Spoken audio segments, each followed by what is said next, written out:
papo de hoje é sobre intestino.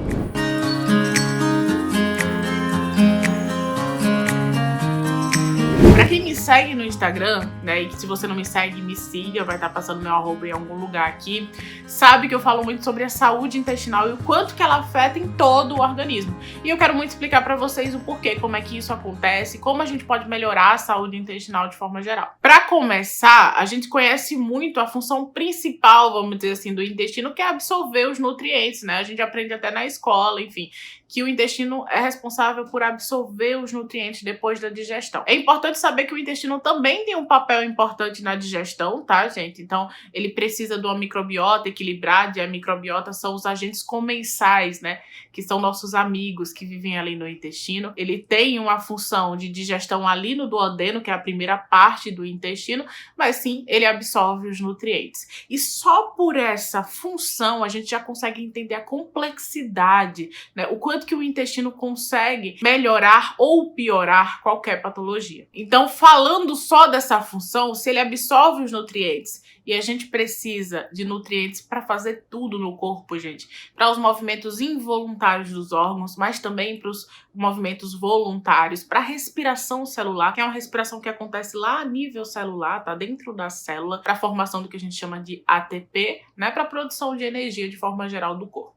Tem outros vários ciclos acontecendo dentro do corpo que precisam dos nutrientes. Outra coisa importante, os hormônios, gente. Eles são gerados a partir dos nutrientes que são absorvidos. Hormônios lipídicos, hormônios proteicos, carreadores, ou seja, o transporte desses hormônios. Então veja, para tudo a gente precisa desses nutrientes. E esse animal precisa estar recebendo na dieta, né, nutrientes ali ideais para aquela espécie. Então a gente precisa primeiro analisar a dieta desse paciente. É uma dieta que está oferecendo aquilo que ele precisa como espécie? Ou falta alguma coisa? Ou tem excesso de alguma coisa? Que é o que a gente conversa muito sobre os industrializados, certo? Outra parte muito importante para a gente pensar e já começar a associar com alguns problemas, né?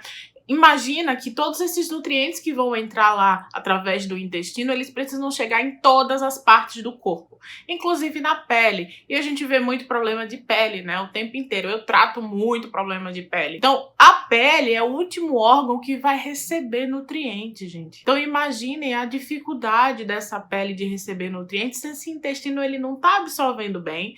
Vamos dizer que ele tá inflamado, que ele não tá com a microbiota boa, que esse animal não tá recebendo os nutrientes de forma adequada. Como é que vai chegar nutriente lá na pobre da pele? Aí a gente vai começar a ter vários problemas mesmo. Tirando essa função importantíssima de absorção, que a gente tem que conversar sempre sobre ela e voltar no básico, né, o quanto que ela é importante, a gente também tem a função de imunidade. 80% da imunidade do animal vem do intestino. Então imagina, de acordo com o que ele come, da inflamação que está ali, vai ter influência na imunidade. Não só na produção da imunidade, mas também no tipo de resposta imunológica. Que isso, Hannah? Fala a minha língua, né? Resposta imunológica é como que esse organismo vai atacar o que não deve entrar ali. E isso importa muito, porque se esse organismo ataca um agente de forma exacerbada, inflamatória, vai piorar a saúde do animal. Diferente se ele tiver uma resposta mais branda, né, como a gente chama, então vai ser uma defesa muito mais tranquila, tá? Então o tipo de resposta também é gerado ali dentro do intestino. Outra função muito importante é o eixo intestino-cérebro, né? Então, o sistema nervoso central, ele consegue influenciar na motilidade intestinal, por exemplo, na microbiota intestinal, de acordo com como ele está. Então, por exemplo, é por isso que muitas vezes no estresse, numa preocupação, no medo, a gente pode ter aquele piriri, sabe? Tem que ir no banheiro, porque o sistema nervoso central, ele afeta na motilidade. Então, ele, por exemplo, acelera essa motilidade, tá? Então, por isso que um animal também mais nervoso, mais ansioso, ele pode ter mais episódios de diarreia, por exemplo. E o intestino também afeta no sistema nervoso central, de acordo com sua microbiota, o tipo de resposta que está sendo levada, gerada ali dentro, a gente vai ter um estímulo lá no sistema nervoso central e isso vai influenciar no comportamento do animal. Eu não sei se vocês sabem, já viram, né, alguém falando sobre isso, mas tem vários trabalhos direcionando, né, o comportamento de agressividade com uma disbiose intestinal. Então é outro fato muito importante. E por último, outra função extremamente importante que a gente deve falar aqui nesse vídeo é sobre a formação de hormônios, principalmente as incretinas, né, GLP-1, por exemplo, amplamente estudadas na medicina humana, engateando aqui na medicina veterinária. São super importantes para a regulação da insulina, né, regulação da fome também. Então eu acredito que a gente vai estudar cada vez mais esse tipo de hormônio. Então, como a gente falou de todas essas funções aqui do intestino, a gente tem que entender o que eu sempre falo. A saúde e a doença começam pelo intestino, de acordo com como ele está, como está esse ambiente intestinal. Então eu proporciono saúde para esse paciente ou eu proporciono uma doença, né, uma patologia. Então como evitar que esse intestino ele trabalhe em prol de uma inflamação, em prol de uma doença, por exemplo? A gente precisa, reduzir o uso urgentemente de medicações, principalmente as desnecessárias, como os vermífugos. Chega. Ai, mamãe. Tô com medo, Então, gente, a primeira coisa que a gente deve fazer é reduzir medicações, e principalmente as medicações desnecessárias, como vermífugos preventivos. Vermífugos não são preventivos, a gente vai ter outro vídeo sobre isso. Medicações que previnem pulgas e carrapatos, a gente também pode ter outro vídeo sobre isso. Anti-inflamatórios, principalmente corticoides, tá?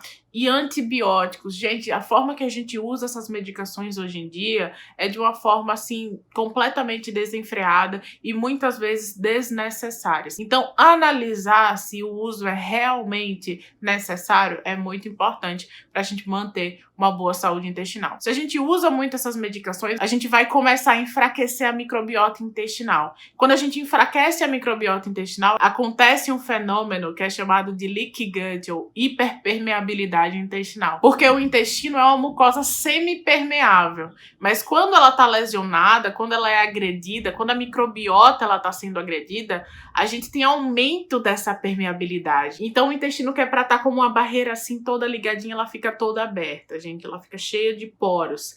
E esses poros fazem com que o alimento ele seja apresentado de forma errada para o sistema imunológico. E aí a gente pode desencadear uma hipersensibilidade alimentar, por exemplo. Então, ter atenção para não exagerar nessas medicações, caminhar para uma medicina mais consciente é o melhor para a gente prevenir doenças no seu animal. A outra coisa que a gente precisa citar é a alimentação. Oferecer uma alimentação industrializada não é nem de longe a melhor opção para esses animais. É uma opção e você precisa levar em consideração todos os malefícios que você vai adotar quando você escolhe essa alimentação. Uma dieta natural, uma dieta com alimentos de verdade, in natura, é o mais apropriado para a gente alimentar esses bichos e para a gente oferecer o que eles realmente precisam e para a microbiota ali começar a ficar feliz também e o intestino ficar equilibrado. Além disso, gente, saúde mental. A gente está criando os nossos animais, os nossos bichinhos dentro de casa, cada vez mais sem estímulos.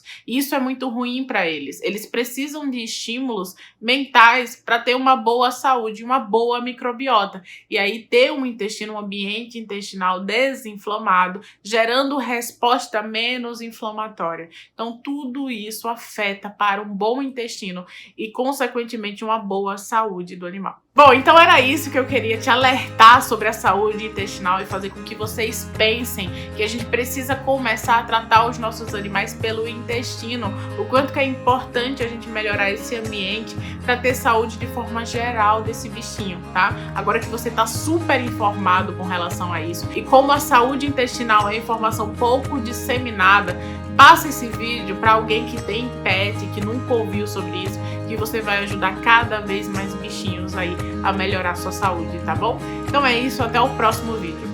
Beijo!